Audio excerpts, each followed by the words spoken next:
Merci de prendre encore une fois le rendez-vous pour nous suivre dans cette émission. Vous nous accompagnez depuis un bon moment. Merci à vous de poursuivre cette aventure avec nous. Bon, j'ai une nouvelle à vous annoncer. Ce sera vers la fin comme ça. Mais pour le moment, je suis très ravie de vous savoir déjà présents, déjà nombreux devant vos postes téléviseurs ou du moins avec vos smartphones en main pour nous suivre dans cette émission. C'est jeudi et vous le savez, vous aurez bien entendu l'info du jour, la causerie et à l'hôpital. En tout cas, installez-vous confortablement. Jacques et Amida m'accompagneront en ce qui concerne l'émission de ce matin. Bonjour, bonjour. Bonjour Blandine. Bonjour. Comment tu vas, hein? Ah, moi ça va, hein? Moi ça va. Bien réveillé, n'est-ce pas? Ça se voit à la mine. Ce matin, j'ai comme l'impression qu'on a deux religieuses. Deux sœurs d'église. Donc, tu sais, il y a des jours comme ça. N'est-ce pas? En plus, on a jeûné. Hein, Tu sais où je suis moment, matin là. Pas moment, il faut être en mode Hamedada. Voilà. Ah ouais. Puisque, bon, j'ai pas tout caché, mais prenez comme ça. N'est-ce pas? Non, sinon c'est une très bonne chose. Merci. Pas un moment, il le faut. Voyez-vous? Eh bien, bonjour particulier à tous ceux qui nous suivent. Hein. Ça fait vraiment plaisir. Merci d'être toujours câblés. Aïe, aïe, aïe. Qu'est-ce qui se passe? Il y a des choses qui me font sourire. Des choses Il faut comme parler. ça. Non, mais tu ne vas pas nous mettre dans le suspense comme ça. C'est juste un message à l'endroit de toutes les femmes ce matin. Ok. Qu'elles comprennent que l'homme ne peut pas tout dire à la femme. Souvent les femmes se disent non, tu dois tout me dire, qu'est-ce qui ne va pas, pourquoi tu ne partages pas tes histoires. Il y a certaines choses, si on vous les dit, vous allez devenir folle. C'est pas tout que l'homme dit à la femme. Et parfois, l'homme doit se cacher pour pleurer. Ce que les femmes ne savent pas. Donc, par moment, ayez quand même cette amabilité-là de chuchoter un peu vos maris parce que au fond d'eux, ils en ont besoin. Même si ils ne l'expriment pas comme cela se doit, ils en ont besoin. Vous savez, généralement on dit l'amour d'une mère, je suis d'accord. Et c'est un amour indiscutable. Mais l'amour d'un père, c'est quelque chose que vous n'allez pas tout de suite ressentir. Mais il est vraiment profond et va au-delà des limites, des frontières. Parce que ce que le papa fait pour justement venir en aide ou encore subvenir aux besoins de la famille, Dieu seul sait ce qu'il fait. Je ne dis pas que les femmes ne le font pas, mais Dieu seul sait ce que les papas font pour amener le pain quotidien à la maison ou encore pour maintenir la famille en équilibre. Si ils vous le disent, vous n'allez pas croire. Donc, mettez un peu d'eau dans votre vin et essayez de comprendre par moment les papas. C'était ça pour ce matin. Et pour les femmes? J'en ai déjà parlé. Non, nous on n'a qu'à chuchoter seulement. Les femmes en font partie, c'est-à-dire qu'à un moment donné, les femmes doivent aider. C'est-à-dire quand on dit derrière tout homme se trouve une femme de valeur, cette femme de valeur, ce n'est pas juste en termes d'expression ou de bien, mais c'est cette femme-là qui doit être en quelque sorte à un moment donné comme un psychologue. Elle doit arriver à comprendre les humeurs, elle doit arriver à comprendre un peu l'état d'esprit du monsieur, elle doit par moment essayer d'aider le monsieur à avoir la tête sur les épaules. Ben, s'il faut que je t'aide à avoir la tête sur les épaules, autant partager ce que tu as avec Non. moi. Bah oui, parce que je ne peux pas t'aider en l'air. Non. Ah, je ne peux pas t'aider en l'air. Je t'explique. Je sais que... Non, c'est pas le débat du jour. On va pas faire ce Ouais, débat. on va pas faire ce débat. Tu as passé ton message. C'est juste pour te C'est bon, dire que non, même s'il ne partage pas, ouais, même s'il ne partage On va pas, continuer. toi essaie juste de faire ton boulot, ça lui va déjà. Non, je ne suis pas d'accord. Peut-être qu'on va revenir sur ce débat-là après. Revenons. Mais je ne suis pas d'accord avec toi. N'est-ce pas? Ok. Je vais t'épauler, ça c'est clair. Je suis dans ta vie pour ça. C'est l'essentiel. Je suis là. Blandine, allons-y Tant que seulement. je Laisse suis Jacques. là, c'est que je dois m'occuper de toi. Mais là, me dire que je dois jouer le rôle, quand on va voir un psychologue, bah, on a une conversation avec le psychologue ou pas. Oui. Vous savez qu'il y a des femmes qui ne savent pas revenir retenir leur là-dessus. langue aussi. Hein. On va revenir là-dessus, Jacques. Eh bien, c'est le bonjour de Jacques qui était si Bonjour. Bonjour Blandine, bonjour Jacques, comment vous allez hein? Ça va être ça. Ça va, la bonne mine. Bonjour chers téléspectateurs, hein, je vous espère très bien. Hein. Toujours ravi de partager le plateau avec vous. En tout cas, maintenant, nous pouvons y aller avec la causerie du jour. Jacques, tu es prêt pour la causerie du jour? C'est pas le débat que tu as annoncé. C'est pas ça mon débat du jour. C'est pas ma causerie du jour. Donc, voici le thème de ma causerie du jour. Ok. Sacrifier sa profession pour le foyer pour mieux éduquer ses enfants. C'est-à-dire que doit-on sacrifier sa profession pour mieux s'occuper, de... pour mieux éduquer ses enfants. Bon. Allez-y, je vous écoute. Moi, je dirais, de mon côté, je dirais, je ne peux pas dire c'est impossible, mais je ne le ferai pas. Moi, en tant que femme, je ne vais pas le faire. C'est vrai, je suis dans un foyer, j'ai mes enfants et tout ça, mais je ne peux pas accepter de sacrifier ma profession pour mes enfants. Je suis très désolée. Je ne le ferai pas. Parce que, pourquoi je dis cela? Je dis cela parce que c'est pas le fait de rester à la maison ou bien de rester dans le foyer 24 heures sur 24 qui va faire que les enfants seront bien éduqués. Soyons réalistes. C'est vrai, en tant que parents, nous avons besoin d'être là, ou bien nous devons être là pour nos enfants, pour prendre leur éducation en main. Mais est-ce que rester 24 heures sur 24, être femme en temps plein, c'est ça qui va permettre, ou bien c'est ça qui fera que les enfants seront bien éduqués? Je suis désolée. Pour moi, je ne pense pas. C'est vrai, c'est une obligation pour moi. Amira. Jacques, laisse-la parler, laisse-la l'obligation. Parce que pourquoi tu l'intimides? Parce que nous avons vu les parents qui sont là 24 heures sur 24. Nos mamans, ils sont là à la maison. Mais pourtant, si l'enfant veut déconner là, il va déconner. Parce que après tout, Jacques, parce que après tout, l'éducation des enfants, c'est vrai, la maman contribue, le papa aussi contribue. Mais maintenant, est-ce que rester 24 heures sur 24, me dire que ok, je vais abandonner ma carrière pour éduquer mes enfants, est-ce que cela va garantir leur éducation? Je me dis non. Je peux toutefois avoir ma profession, avoir ma carrière, comme on le dit. Le carrière, je ne veux pas dire que le carrière est ma priorité, la carrière, désolé, est ma priorité. Mais avoir une carrière à côté de mon foyer, elle est importante. Elle est très importante parce que je ne dirais pas que je suis là, ma priorité c'est ma carrière, je dois vraiment me faire focus sur ma carrière et laisser mes enfants. Mais quand même, en tant que femme, je sais qu'il y a une grande responsabilité à prendre. Et dans le foyer maintenant, quand moi aussi je vais pour travailler, c'est une forme d'éducation aussi pour les enfants. Parce que l'enfant déjà, on les éduque indirectement. Parce que les enfants qui se lèvent le matin et se disent, ok, ma maman est partie au boulot, moi aussi je suis partie à l'école. Chaque moment, les enfants sont là à voir la routine de leur maman et se disent vraiment, dans la vie, je dois me battre. Exemple, même si ce n'est pas ces genres de carrière professionnelle ou bien salariée que nous avons, même nos mamans qui font le commerce. Vous allez voir, les enfants vont à l'école, ils reviennent avec leur maman, ils sont toujours devant leur petit business pour rester là-bas. C'est pour montrer à l'enfant que c'est une forme d'éducation aussi, pour leur dire que quoi, dans la vie, vous devez vous battre. Nous sommes d'accord. Dans un foyer aussi, et maintenant par rapport à nos vies sociales, nous sommes d'accord que dans le foyer maintenant, ce n'est plus l'homme qui prend toute la charge. La femme aussi doit prendre certaines charges. C'est du 70 en 30, si je peux le dire. Oui, mais quand nous parlons de l'éducation, nous parlons du 50-50.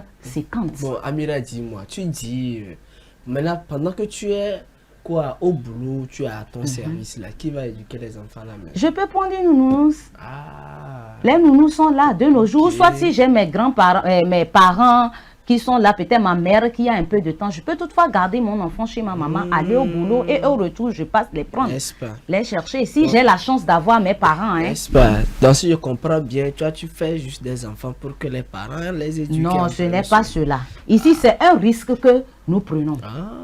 C'est un risque que nous prenons. Je ne dis pas que je fais des enfants parce que je sais qu'il y a maman ou bien qu'il y a papa pour prendre la charge. Et s'il n'y a pas de nounou, il n'y a pas de grand-papa, tu fais comment? Alors, il y a les crèches. Il y a les sociétés de crèches. Pourquoi ne pas aller m'inscrire et amener mes enfants là-bas pour qu'ils soient là-bas peut-être du matin jusqu'à... Ils ont des heures. Pourquoi ne pas aller à la crèche et puis bon... prendre soin de... Et après, je passe pour chercher les enfants. Moi, mon mari... La crèche, là, c'est de lundi jusqu'à dimanche ou bien... Non, c'est de lundi jusqu'à vendredi, sérieux. Parce que les week-ends, je dois être là. Et si les week-ends de boulot aussi demandent à ce que tu sois là samedi, on dit non, tu dois être là. Si c'est le samedi... ton boulot, c'est tu dois voyager tout le temps. Bon, tu fais comment?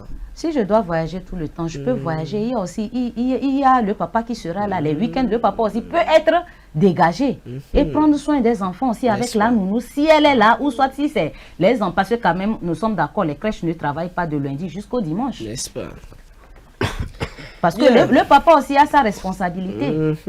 Pourquoi nous ne demandons pas à l'homme alors d'abandonner sa profession et de venir prendre? Et si maintenant, il faut que le papa aussi travaille. Le papa aussi peut abandonner sa carrière, travailler en ligne et rester à la maison.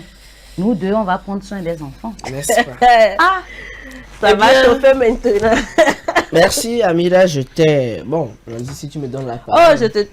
Attends, tu as peut-être déjà pris la parole. Tu demandes quoi encore? J'ai écouté Amira avec beaucoup d'intérêt. Pour ne pas dire, je l'ai écouté religieusement. J'avoue qu'il y a certains propos qui m'ont mis un peu mal à l'aise. Et je comprends aujourd'hui le genre de société que nous voulons construire. Si il faut que je sacrifie mon boulot pour prendre soin de mes enfants, et s'il y a nécessité, on doit le faire. Parce que nul ne viendra éduquer mieux les enfants que moi, parent. Et si avec mon mari, on s'entend bien, on sait qu'on s'est vraiment mis ensemble pour une bonne cause, et que, vu la situation, il faut que quelqu'un d'entre nous fasse un sacrifice, que le monsieur aille chercher le pain quotidien et que madame soit à la maison pour veiller à l'éducation des enfants. Parce que veiller à l'éducation des enfants, c'est aussi s'assurer de la vie du couple. C'est s'assurer de l'avenir du couple et des enfants. Je m'explique. Amira tout de suite disait que nos grands-parents ont fait quoi. C'est aujourd'hui, pour ma part, je pense que c'est avec la colonialisation qu'on est arrivé à une forme de société. Et dans cette société-là, il y a eu assez de réformes jusqu'à ce que nous disons aujourd'hui, il y a émancipation, on fait la promotion de l'entité genre, on dit la femme aussi doit faire ceci et doit faire cela. C'est bien. Mais quand on revient également à nos réalités, je crois savoir que dans notre société, avant la société traditionnelle, la femme était là pour prendre soin de la maison, prendre soin de la famille. Et c'est pour ça qu'on dit que la femme est quoi? Elle est la reine de la maison. Le monsieur, il fait quoi? Le monsieur sait que la charge lui revient. Il doit aller au champ. Il doit aller peut-être à la chasse. Il doit faire tout ce qu'il a comme activité. Et il s'assure que sa famille se porte bien. Et pendant qu'il est de l'autre côté, en train de chercher le pain quotidien, de chercher de quoi trouver pour survenir aux besoins de la famille, la femme fait pour elle à la maison. Ça ne voudra pas dire que la place de la femme, c'est à la cuisine, comme certains le disent. Mais la place de la femme, c'est de tenir la maison. Pourquoi? Parce que si le monsieur va, il fait tout cela, et que la maison n'est pas vraiment stable, la maison n'est pas vraiment tenue par la femme, la maison va s'écrouler. La maison va vraiment s'écrouler parce que c'est pas l'homme qui va faire vraiment la maison. C'est la femme qui tient en réalité les rênes. Alors, qu'est-ce qui va se passer? Quand le monsieur va faire le champ, vous allez constater que la femme va par moment pour les récoltes. Et quand on fait les récoltes, on ramène à la maison, la femme s'en charge à ce que on puisse bien faire les choses, les ranger, s'il y a voilà, à entretenir, faire tout ça là, les conditionner. Et c'est elle qui veille au conditionnement et tout. Et pendant ce temps-là, le monsieur, il sait qu'il doit se préoccuper de sa famille et il est de l'autre côté. Alors, ce n'est pour rien aujourd'hui, vous allez voir chez certaines personnes, les femmes ne travaillent pas. Le monsieur dit à la femme, tu restes à la maison parce qu'il sait ce qu'il veut pour sa maison. Et lui, il s'en va travailler. Oui, il s'en va travailler et il fait de son mieux. Et il s'assure à ce que la femme et les enfants ne manquent de rien. Oui. C'est pour ça que je dis, non, suivez très bien ma logique. C'est pour ça que je dis, on est arrivé dans une forme de société qui a normalisé la normale en fait. C'est pour ça pour nous, nous pensons que nous, en réalité, la femme devrait travailler. Mais moi, je nous dis, en réalité, ce n'est pas vraiment la vraie conception qu'il y avait. Il y a une nuance dans ce que je dis. Hein. Suivez-moi très bien. Il y a une nuance dans ce que je dis. Maintenant, aujourd'hui, nous sommes dans une société où on se dit, les choses sont dures, c'est difficile et tout. Je suis sûr même que lorsqu'on parcourt les Saintes Écritures, on ne nous dira pas que la femme aussi doit aller au front, aller chercher de quoi nourrir la famille. Il est de la responsabilité de l'homme. Et ce n'est pour rien, même avant que l'homme n'épouse la femme, la famille s'assure à ce que l'homme ait vraiment le champ qu'il faut. Et très tôt, on initie le monsieur là. Et quand c'est prêt, les familles même font le pas. Parce qu'ils se sont déjà assurés que quand leur fils va amener la fille chez eux, en tout cas chez lui, la fille ne va manquer de rien. C'est ça la vraie éducation. L'homme s'assure à ce que la femme et les enfants ne manquent de rien à la maison. Maintenant, aujourd'hui, nous sommes dans une forme de société où on se dit les choses sont vraiment compliquées et on ne peut pas laisser la charge à une seule personne. C'est pour ça que je dis, on a essayé de normaliser la normale pour essayer de trouver peut-être le juste milieu. Maintenant, vu les conditions, les réalités d'aujourd'hui, on s'est dit non, il serait aussi bien que la femme fasse quelque chose pour aider le monsieur. Au regard des charges, au regard de la cherté de la vie, au regard de. Mais cela ne voudra pas dire que c'est la norme. Non. La norme voudrait que l'homme assure. C'est pour ça qu'il est homme. Maintenant, s'il arrivait que la femme, puisque la femme a son rôle de femme, l'homme également a son rôle d'homme. S'il arrivait que dans le rôle de la femme, il y a quelques irrégularités et qu'il y a lieu de faire un sacrifice pour le bien de la maison et que l'homme continue dans son rôle d'homme et pour assurer le besoin qu'il faut à la maison, eh bien, la femme devra faire ce sacrifice. Oui. Je ne suis pas d'accord. Voilà. C'est pour ça que je dis, nous sommes dans une forme de société où nous essayons de normaliser la normale parce que c'est la tendance, c'est la nouvelle civilisation. C'est pour ça que je dis, suivez-moi avec un regard profond. C'est la nouvelle tendance où bien nos parents aussi n'avaient pas compris ce qu'il fallait faire. C'est pour ça que je dis, suivez-moi avec beaucoup plus de profondeur. Oui, suivez vraiment avec beaucoup de profondeur mon développement. Allons-y seulement. Sinon, vous risquez. Maintenant.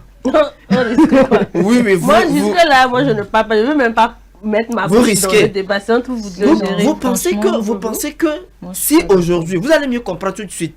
Je donne l'exemple. Vous pensez que si tout de suite. On finit par comprendre. Oui. On ne comprend jamais. C'est parce que vous avez déjà une position arrêtée sur le sujet que vous pensez, que vous le prenez ainsi. Vous pensez que si tout de suite. Je ne parle pas d'un mariage dans lequel les deux époux ne sont pas épanouis. Je parle d'un mariage. Bon, ok, pourquoi est-ce que quand la femme accouche, tout de suite, on dit non, elle a besoin d'un congé de maternité pour prendre soin de l'enfant? Ah. Si tu as déjà accouché, je disais comment c'est. Oh.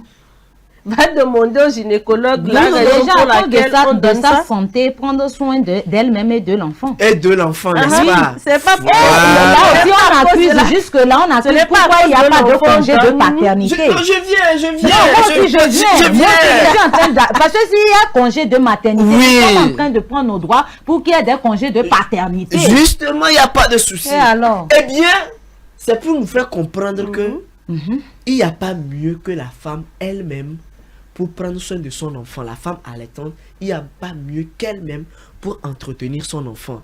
C'est pour ça que je dis, si on se trouve dans une situation donnée et qu'il y a urgence, si peut-être ceux que vous appelez les nounous n'arrivent pas à éduquer les... Puisque en réalité, ce n'est pas à elles d'éduquer les enfants, c'est aux parents. Oui.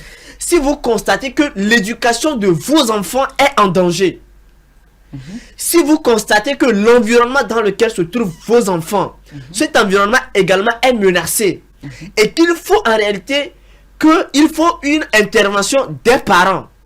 Et si les deux parents ne peuvent pas intervenir sur le champ parce que en raison des occupations, et qu'il y a lieu, il y a urgence, il y a lieu de faire un sacrifice, il n'y a pas mieux que la femme qu'elle vienne rester à la maison pour veiller à cela et que l'homme soit au front et qu'il veille à ce que la maison ne manque de rien. C'est ce genre d'éducation qu'on doit donner à nos enfants. Parce que la mère doit comprendre que pour ses enfants, elle doit être prête à tout. Le monsieur aussi doit comprendre que pour les enfants, si maman fait sacrifice, lui, il doit faire plus que ça. Il doit faire le double pour qu'elle surveille la maison. Je ne comprends pas, Jacques. Je ne comprends pas. Je vous dis que c'est très profond mon développement. Oui, je comprends. C'est très Moi aussi, je veux comprendre en profondeur. Ok. Donc, allons-y doucement. Allons-y. Moi, ce que je comprends aujourd'hui, tu es en train Oui. de me dire que c'est comme ça, les hommes n'ont qu'à aller chercher, ramener et tout ça. Là, la femme, si l'homme cherche et ramène la femme, elle autre va prendre soin là. Donc, dans tout ça là, comment? Yani, en comment maintenant l'homme éduque les enfants? Merci. C'est une très profonde question. Oui. Je ne sais pas si tu as compris. Oui, j'ai hein. compris. Vous êtes parti chercher, non? Oui. Vous avez remis. Maintenant, Oui. nous, on va enseigner. Maintenant, l'enfant là dont vous disiez, là, l'enfant là dont tu parles là, dis-moi, en comment tu le dis? Tu le dis comment? Merci. C'est une autre forme, c'est une très bonne forme d'éducation en ce sens où nous pensons que le rôle de la femme se limite juste à la maison. Non. Le rôle de la femme va au-delà de ça. Et quand on prend tout ce que la femme fera à la maison pour le bien de l'enfant, c'est déjà une forme d'éducation. Et maintenant, le monsieur qui doit se sacrifier au front, c'est-à-dire qui doit sortir, aller chercher le bien-être de la maison, chercher tout ce qu'il faut pour la maison, est en train, en quelque sorte, de faire comprendre également aux enfants que bien, un homme, c'est celui-là qui est prêt à tout pour sa famille, c'est-à-dire sa femme et ses enfants. Maintenant, ça ne voudra pas dire que le monsieur devient fantôme. Non. Le monsieur n'est pas aussi fantôme. Il est aussi présent dans l'éducation des enfants. Il est aussi présent, c'est-à-dire que quoi? Il sait comment manager son temps, ne serait-ce que il doit savoir qu'il doit quand même passer. Mais pourquoi la femme ne peut pas faire ainsi? Non, comprenez. Tout est question de management. Je viens, laisse-moi finir cette partie. Oui, permettez que je finisse cette partie, vous allez comprendre. Le monsieur est également dans l'éducation des enfants. Et le monsieur, il sait que malgré qu'il va chercher dehors pour la famille, il doit être également là pour la famille. Voyez-vous? Alors, ici, il est question de faire un sacrifice. C'est ce que le thème dit. Il est question de faire un sacrifice. Ça voudra dire qu'en ce moment, le monsieur dit, madame, reste à la maison, prends soin de l'éducation des enfants, prends soin de la vie ou encore de la survie de la maison. Et moi, je m'occupe de vous chercher tout ce dont vous avez besoin. Et il se donne corps et âme. Et est-ce que tout le monde... Je ne voulais pas mettre ma bouche dedans. Mais avant de laisser moi mon travail, moi en tant que Blandine là, je ne sais pas si de laisser. Mais s'il faille que je laisse, c'est que j'ai déjà vu ce confort là. Merci. Je suis déjà Parce que quand tu me parles de l'homme à c'est que tout tout est carré. Genre, je ne voulais pas parler. Mais tout est déjà calé. Genre, 5 plus 5 égale à 10. Merci. Avant de me dire, ok, là maintenant, ça veut dire la femme je peux envisager mes sacrifices. Alors, dans le cas contraire, okay, ça ne peut pas. Je vous prends tout de suite 2 petits développements, vous allez comprendre. Non, Jacques n'a pas le temps. Ok, je vais finir. Je vais finir. J'ai dit dans mon développement tout de suite que je ne parle pas des couples dans lesquels et le monsieur et la femme ne sont pas épanouis. J'ai bien dit couple dans lequel les 2 acteurs ont compris le bien fondé du pourquoi ils sont mis ensemble. Je ne parle pas des couples, ce genre de couple que nous avons aujourd'hui. Maintenant, Amira, dis-moi, tu as un enfant. L'enfant est terriblement souffrant. Et l'enfant est à la maison. Tu penses que la nounou va mieux s'occuper de cet enfant-là que toi-même? Non, là, nous ne va. Ça, je suis d'accord. Voilà. Mais ça ne veut pas dire que il y a des cas de force majeure. Tu as posé une question, non? On va te répondre. Tu vas comprendre. C'est ce que je dis. C'est un cas de force majeure. C'est un cas de force majeure. Même si tu as ta carrière, si l'enfant est malade, tu peux toutefois prendre une permission et rentrer et prendre. Non, soyons d'accord. La permission, là, c'est sur combien de jours? C'est sûr que même si c'est pas sur toute une journée, même si c'est pas sur toute une... Non, même si c'est pas des jours. Nous sommes dans une nouvelle société dans laquelle on a tout légalisé. C'est pour ça que nous le voyons. C'est pour ça que je dis mon développement est profond et ne vous...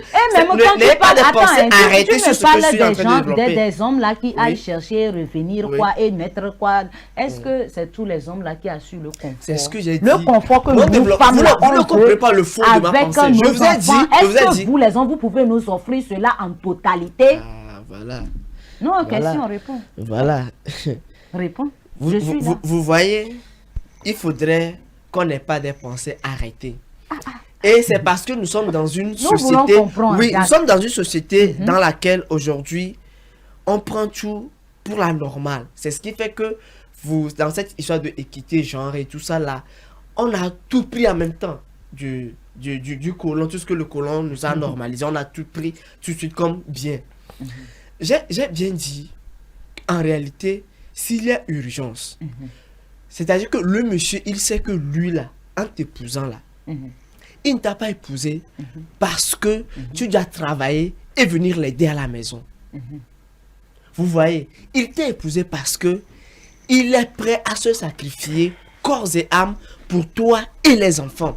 Et s'il y a urgence pour qu'une personne s'occupe de la maison, c'est-à-dire des enfants et de la maison, ça voudra dire qu'en réalité, la femme, dans son rôle, doit se sacrifier, rester à la maison et que le monsieur aille chercher de quoi vous avez besoin pour la maison. Et est-ce que ce qu'il va chercher là, c'est pour ça que je dis, je parle de deux personnes qui ont une certaine maturité et qui ont vraiment compris. Je vais amener le truc un peu plus loin. Oui, il n'y a pas de souci. Il y a des couples. La femme accouche, genre elle accouche automatiquement, elle perd la vie. Oui. Dans ce genre de situation, l'enfant n'a pas d'éducation. Les parents qui ont des enfants peut-être 4, 5, 6 mois après, il y a un problème. Et puis voilà, les deux divorcent. C'est le papa qui a la garde de l'enfant. L'enfant n'a pas d'éducation. Est-ce qu'il faut forcément la présence de sa maman pour que cet enfant ait une bonne éducation? Point d'interrogation. Je peux répondre? Non, mais tu vois, c'est une question que je te pose. Merci. Et c'est sur ça d'ailleurs qu'on va finir le débat parce qu'il faut qu'on avance. Merci. Eh bien, d'abord, quand les parents sont en vie, c'est qu'ils sont en vie. Je n'aime pas souvent m'aventurer dans des... Je ne suis pas futuriste. Les discussions futuristes là, parfois je n'aime pas m'aventurer dans ça. Tant que les parents sont en vie, ils sont en vie et ils assument. Si les parents, il y a un parent qui n'est pas en vie, c'est notre cas. Et nous savons aussi, nous saurons comment trancher ce cas aussi. Ça c'est un. De deux, tu dis, on garde des enfants. Oui. C'est également une forme d'éducation que la société est en train de nous faire accepter, que nous prenons pour la normale. Dieu seul sait, ces enfants à qui on dit tu vois, papa te prend pour une semaine ou bien un mois, maman te prend pour 2 mois, quelque chose du genre. Dieu seul sait combien sont ces enfants qui souffrent dans leur âme. Parce que ils n'ont pas cette vraie éducation tant souhaitée.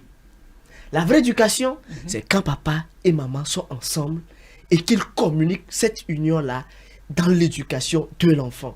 C'est pour ça que je dis, je ne parle pas des couples dans lesquels il n'y a pas cette symphonie-là, il n'y a pas cette harmonie. Je parle bien de couples de personnes matures qui savent ce qu'ils font, du pourquoi ils se sont mis ensemble et ils sont prêts à faire le nécessaire pour les enfants et pour la maison. Jacques, tu n'as pas répondu à ma question. C'est ce que j'allais dire. Tu n'as pas répondu à la question. Non, tu n'as pas répondu. Mais j'ai répondu à la question. Il y a des enfants, moi je connais des personnes qui ont vécu uniquement avec leur père et qui ont eu une très bonne éducation. Ça, c'est selon vous? Qui ont eu une très bonne éducation aujourd'hui, on les voit, on a une preuve vivante du fait que les hommes éduquent autant bien qu'une femme peut éduquer. Tout dépend. Ça, ce n'est pas... Non. Tout dépend des circonstances et retenez bien, l'exception ne fait pas la règle. De toutes les manières, l'éducation, c'est deux. On va pas se dire que c'est uniquement vos enfants seront la dans femme. Une situation donnée. On sera là. Comme tu le dis, que deux parents doivent aller chercher. Nous aussi, on va à la maison. Où est le problème de ça? C'est ce que je vous dis. La société vous a fait comprendre certaines choses à la normale. C'est parce qu'on vous a fait comprendre que la femme aussi doit... vite compris. Non, c'est parce qu'on vous a fait comprendre que la femme aussi doit aller à l'école. Elle doit faire ceci, aller au bureau, faire ceci que vous pensez. Que bien oui, la femme aussi, mon boulot, je ne dois pas sacrifier. Quand les enfants seront dans une situation... Ton boulot va prendre soin de l'enfant, ton boulot va venir en urgence à l'enfant. Les enfants sont hospitalisés. Et c'est des cas comme ça, les enfants sont hospitalisés. Les mamans refusent même parfois de venir voir les enfants parce que il y a des mamans même qui n'ont pas. Il y a des mamans qui n'arrivent même pas parce que à cause du boulot, elles n'ont pas la possibilité de venir rester auprès de ses enfants. Si c'est que tu trouves le mari avant la femme, c'est qu'il y a une communication, une entente. D'abord, c'est pour cela le mari était là avant la femme. Moi, je vous appelle à une ouverture d'esprit. Non. Sérieusement, moi, je vous appelle à une ouverture d'esprit. Non. On se calme. On va pas se frapper sur ce plateau. Non. En tout cas, ce qu'il a dit, c'est pertinent et profond. Et prenez le soin de bien analyser au sens profond. Parce que c'est bon, on va avancer parce qu'on a assez de choses à faire. Vous devez sciencer par rapport à cela. C'est bon. Vous devez être il n'y a pas mieux que vous-même pour prendre soin de vos enfants. C'est comme ça dans l'éducation de l'enfant là. Il n'y a pas mieux que vous deux là. Je le dis, il n'y a pas mieux que vous deux. Mais s'il y a lieu de faire un sacrifice et que l'autre aille chercher le pain quotidien, c'est l'homme qui doit aller, que la femme reste à la maison. Le pain quotidien. Moi, je suis à la maison. Il va pour chercher le pain quotidien. Mais pourtant, je continue pas à souffrir. Tu souffres comment? Tu souffres comment?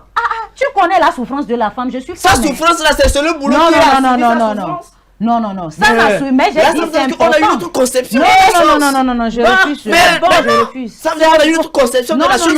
Vous pensez qu'être à la maison, c'est pas un travail? Être au foyer aussi, il y a différentes manières de prendre soin de son foyer, être bien épanoui. Oui, mais j'ai menti. Mais en ayant toutefois sa carrière. Je comprends pas. Je dis, s'il y a urgence et qu'il faut qu'une personne vienne à la maison, la femme doit venir que l'homme aille. Aujourd'hui seulement là, non, j'ai refusé ton idée. C'est bon, on va faire les débats. On va clore les débats, on va marquer une pause et revenir juste après. Non. Je suis désolé pour vous, chère dame.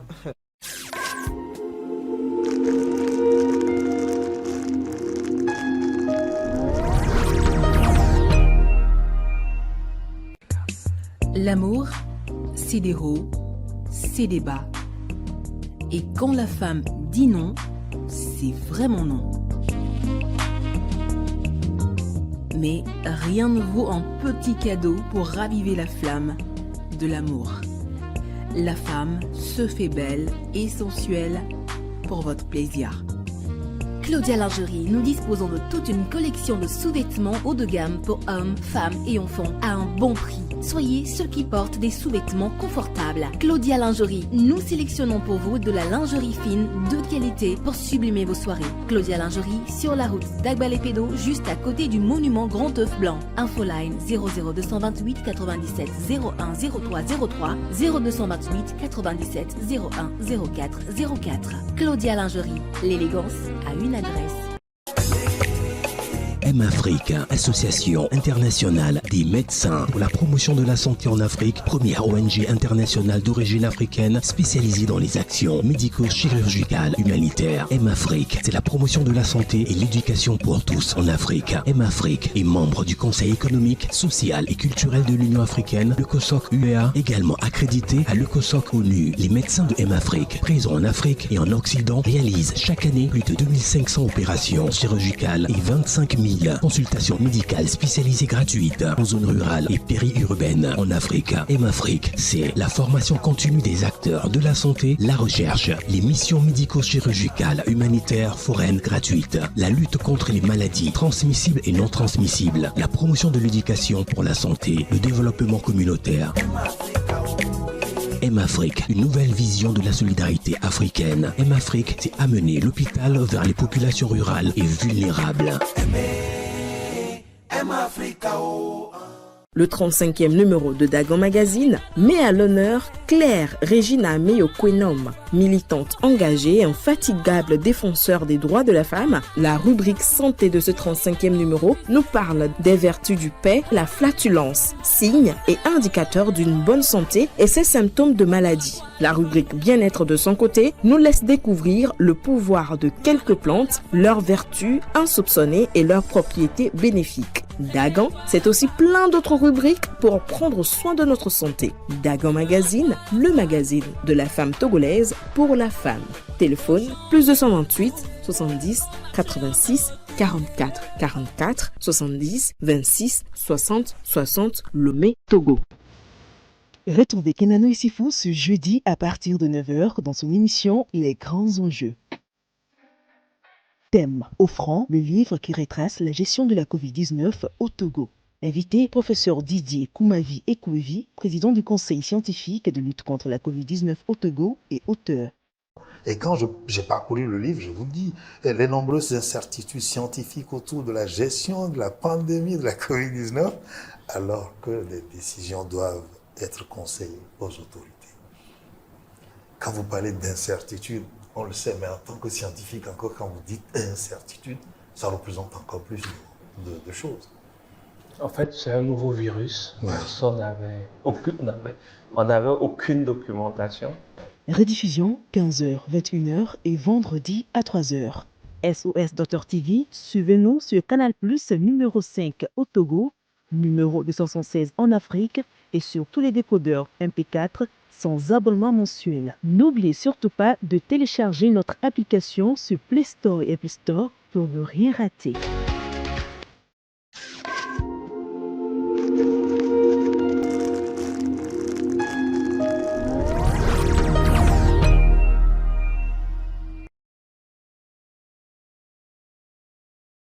Approchez-vous. Chers téléspectateurs, c'est gâté Simon aujourd'hui. Depuis que j'ai lancé la pause jusqu'à maintenant, pardon, le débat là continue dans le studio. Jacques, on peut avancer avec l'info du jour. Tu permets? Amida, tu permets? Allez. Ok, info du jour.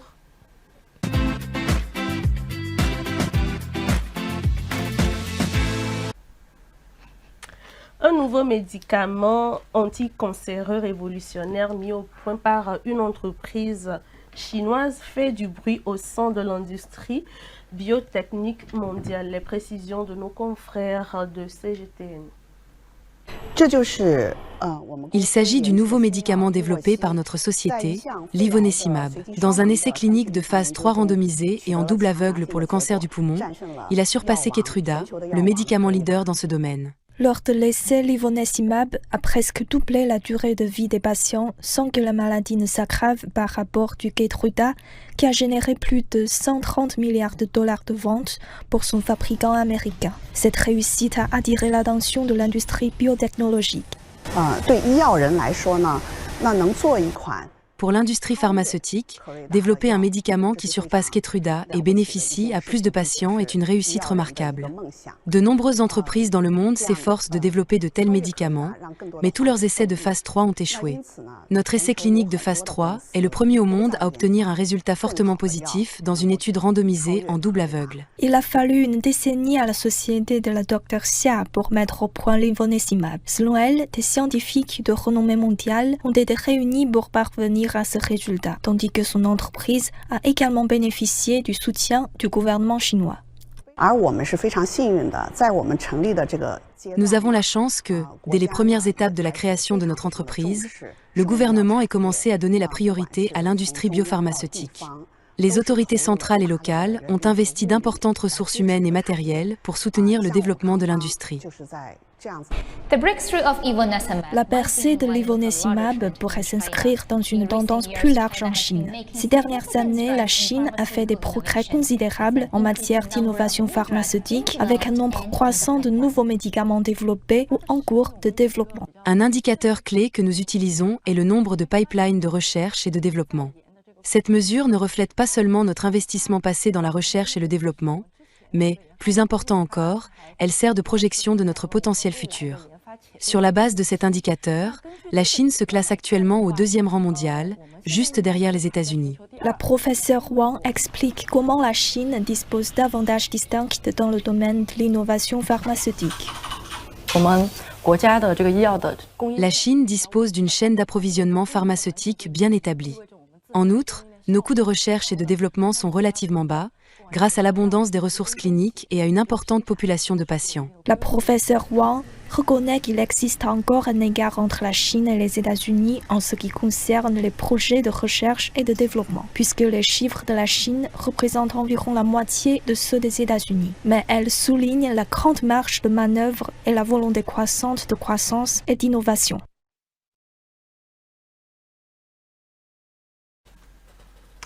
Voilà, c'était donc l'info du jour.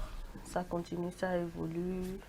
On progresse avec les inventions, voilà, surtout dans le domaine médical. Et si on peut trouver des produits anti-cancéreux, ben moi, je dis alléluia.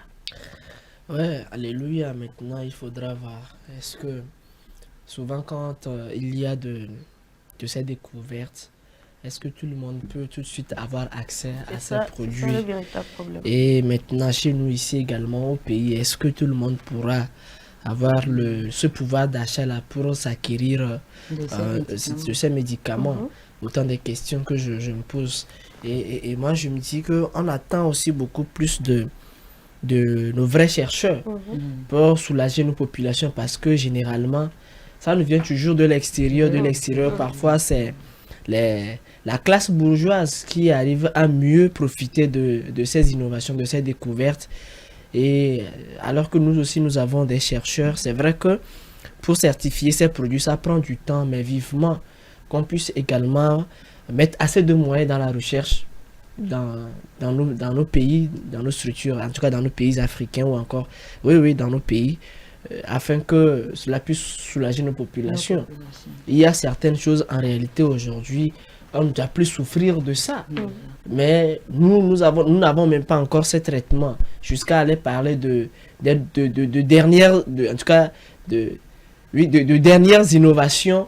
Je me pose la question, jusqu'à ce que ça ne nous parvienne, est-ce que on sera encore là? Autant de questions que je me pose, et vivement que nous puissions investir dans la recherche. C'est important. Eh bien, c'est donc tout pour l'info du jour. Nous allons marquer une pause et retrouver Amida à l'hôpital. Voilà, nous sommes donc de retour dans cette émission. Je vous le disais avant la pause, que nous aurons à l'hôpital avec Amida. Alors sans transition aucune, on y va, Amida. Pour ce matin, on parle du nébuliseur. De nos jours, vous savez, nous souffrons beaucoup plus des maladies respiratoires. Oui. Eh bien, cet appareil a été conçu pour soulager et traiter ces cas. Donc, c'est un appareil utilisé pour administrer les médicaments sous forme de brume fine ou aérosol, oui, que l'on inhale directement dans les poumons. Ça veut dire ça permet de déboucher ces voies-là et d'administrer ces produits. Maintenant, comment ça fonctionne? Le nébulizeur, c'est un appareil qui transforme le médicament liquide. Le médicament doit être liquide. Soit c'est en poudre et vous le reconstituez, en liquide pour pouvoir l'utiliser, pour que ça se transforme en brume ou aérosol, qui peut être inhalé via un masque ou un embout buccal. Les masques, donc, ou soit un embout buccal. Donc, ça dépendra de l'état de santé du patient. Et cela permet aussi aux médicaments d'atteindre les voies respiratoires et les poumons, ce qui est plus efficace pour les patients qui souffrent des maladies respiratoires. Alors, qui peuvent l'utiliser? Comme je le disais, nous avons ces patients qui souffrent des maladies respiratoires, des infections pulmonaires, des BPCO, qui veut dire des maladies, les bronchites par exemple, ceux qui souffrent des broncho-respirations chroniques et autres infections qui peuvent toutefois affecter notre appareil respiratoire. Alors, quand nous parlons du nébuliseur, nous avons de différents types. Et ici, j'en relève 3 à ma portée, qui est le nébuliseur à jet. Peut-être ça va passer sur nos écrans, sur les écrans. Bon, le nébuliseur à jet, là, ça utilise de l'air comprimé pour transformer maintenant ce médicament liquide en brume. Nous avons aussi, en deuxième position, nous avons le nébuliseur à ultrasonde. Quand nous parlons du nébuliseur ultrasonde, ça veut dire ça utilise des ondes.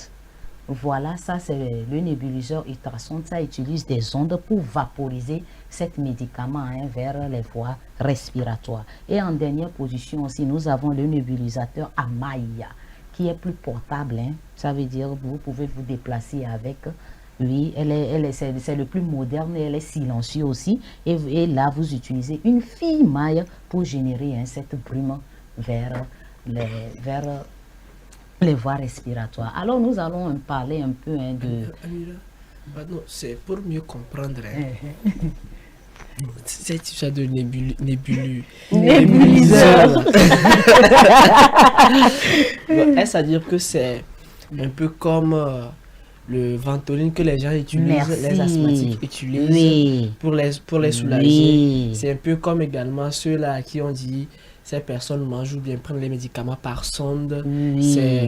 Donc, pour pouvoir déboucher ces voies respiratoires, vous savez, quand la personne, comme les asthmatiques, ils prennent, donc c'est pour, vous allez voir, quand ils attendent un peu, respirent normalement pour pouvoir déboucher ces voies-là et les soulager dans la respiration, peut-être deux fois. Donc, le nébuliseur à l'hôpital est plus compte, parce que nous n'allons pas prendre tout le temps, parce qu'ils peuvent avoir des cas critiques. Donc là, le nébuliseur nous est important parce que nous ne pouvons pas prendre, comment tu l'appelais, le Ventoline là pour utiliser dans des cas critiques. Maintenant, est-ce que peut-être un asthmatique peut avoir le nébuliseur sur lui, oui, c'est ce que et j'ai se promener dit. avec, Oui, il y en a de différentes formes. Efficace. Oui, il y en a de différentes formes. Donc vous allez à la pharmacie, mais c'est que c'est cher. Non, mais n'oublions pas, ça doit être sous prescription médicale. On ne peut pas se rendre directement à l'hôpital. Mais là, bon, je ne sais pas s'il y a quand même, mais je n'ai jamais vu. Je vois d'habitude les gens utiliser les Ventolines, mais à l'hôpital quand même, il y a les nébuliseurs. Oui, je sais qu'il y a les masques au cas où c'est l'asthme sévère là. Mais il y en a d'autres qui s'en procurent, mais je ne sais pas s'il y a Lomé, mais quand même, on va se renseigner à la clinique, voir s'il y en a. Donc, les gens peuvent se renseigner. Alors, nous allons parler de l'utilisation. Vous allez voir comment, donc une vidéo à l'écran pour voir comment ça se présente. Nous allons prendre, voilà, nous allons parler du... Ça, c'est le réservoir du médicament qu'elle a déposé. Ça, c'est la pièce supérieure pour fermer le masque. Vous voyez, ou soit un embout buccal, comme je vous le disais. Oui, donc vous pouvez, ça dépendra de votre état de santé. Et maintenant, voilà, ça, le fil de connexion pour relier le compresseur et le réservoir de médicaments. Donc ça, le compresseur, ça permet de transformer le médicament. Donc vous pouvez toutefois le brancher en circuit direct ou soit dans les voitures même, comme tu le disais. Ouais. Donc quand vous avez ça en voiture, vous pouvez toutefois déplacer avec comme le monsieur. Donc maintenant, qu'est-ce que vous allez, l'hygiène des mains, vous rincez les mains, vous versez le médicament. Ça doit être liquide, je précise. Dans le réservoir, vous le fermez maintenant avec la pièce supérieure. Vous connectez cela à votre masque ou à votre embout. Et maintenant, le fil de connexion pour relier le compresseur et le réservoir médical. Vous mettez votre masque maintenant. Ou soit si vous utilisez les embouts buccales, vous le mettez entre vos dents. Vous voyez. Et maintenant, avec une posture bien, vous tenez vous allumez d'abord et avec une posture maintenant, vous tenez votre nébuliseur, vous voyez verticalement et puis vous êtes là, vous respirez profondément, normalement pour permettre au bruit de rentrer dans les voies, dans ces voies-là. Je préfère. Oui. Donc ça, c'était ça. En tout cas, ça prend 10 à 15 minutes. Oui, et aussi, comme tu le disais, si c'est personnel, vous finissez, vous lavez, vous nettoyez et vous déposez, vous désinfectez. Et à l'hôpital, vous allez voir les masques là, on les change. Au lieu de nettoyer, nous changeons. Même si c'est l'embout buccal, on le change. Donc, c'était tout.